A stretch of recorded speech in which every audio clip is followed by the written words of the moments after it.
Okay. Mind Ascension, peace, peace, peace. Me and the brother, the young God as usual, we get together and then, the minds and the electricity start going and then next thing you know, we deep in a nice conversation. So we wanted to jump right back to what we was talking about.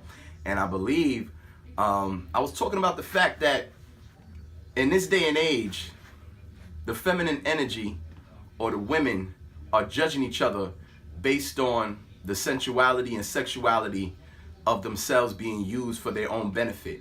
Like women today will judge a stripper, will judge, for lack of a better word, prostitute, porn star, whatever the case is. But, me and the brother was just talking that I find it interesting that some women will take a job that they hate, take a job that breaks down their body, take a job that sacrifices their femininity, take a job that brings stress upon their mind and their body, and then judge a woman who's doing something with by her nature is effortless.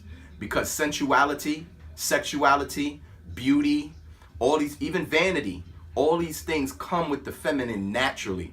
You don't have to learn how to be that. You don't have to study how to be that. You don't have to go through any laborious effort to achieve that aspect of what you already are.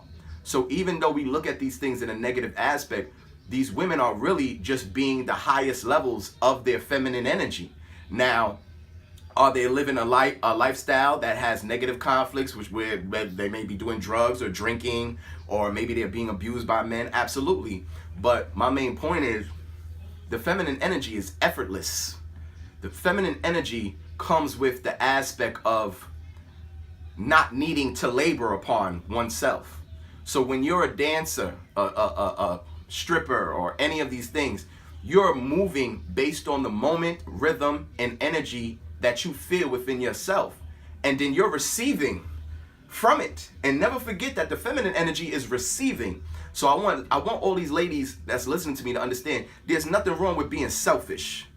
The only time being selfish is a problem is when there's no reciprocation that follows it. That's the only time when being selfish is a problem, when you're constantly taking, and then never reciprocating anything back. Be selfish. Understand that that's the feminine aspect to your nature. You have to. You see what I'm saying? This is why a lot of y'all break down sometimes and a lot of y'all explode under pressure, because as you're being a hero to everybody, being a hero to your children, being a mother to your man, who's your son. Let's be honest with that one. While you working 2-3 jobs, while you trying so hard to fix everybody else's problem, you're not finding any time or any moment to release what you are and what you're here to be. And this is causing a lot of breakdowns. It's causing a lot of women to give up on men, because as you continue to accumulate this energy of responsibility, of laborious action, of needing to prove, needing to fight, needing to stand tall, needing to not need anybody, you don't understand. You are reversing your energy to the point where you cannot magnetize your polarity anymore. As a matter of fact, your polarity becomes a woman, which means what? You attract either bitch niggas, or for some strange reason, some of y'all know, some strange reason, lesbians and dykes keep hitting on you. You see what I'm saying? Because it's an energy that you're accumulating within your own self by your actions, by your mindset, by your lifestyle, by your thinking. And this current society has created this type of environment where you're almost forced to do so. But my main point is I want the feminine to understand that sensuality, sexuality, beauty, vanity, these is all part of your foundation and your nature as the feminine being that you are. There's nothing wrong with it. We need to stop demonizing each other. Like another thing I notice a lot, these conscious women, or as I like to call conscious feminists, conscious feminazis, they want to judge other women for makeup.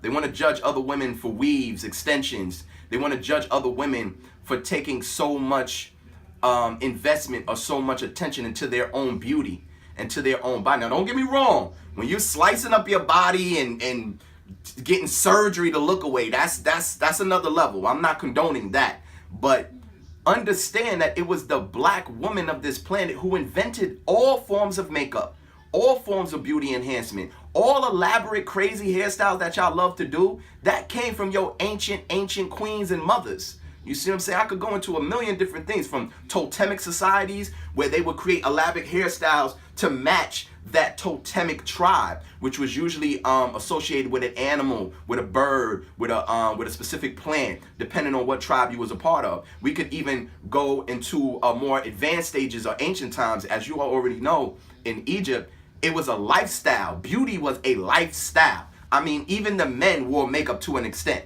Not only was it a lifestyle, but it also was a science, because the makeup you wore, depending on where you wore it, is what attracted blood to the vessels that was behind your eye, to your temples, during certain times back in these days where the atmosphere was different, where during invasions, they would be infected by the invader, so therefore they would they would apply certain forms of powdered copper or powdered gold or powdered silver to parts of their skin in order to open pores, to let more oxygen in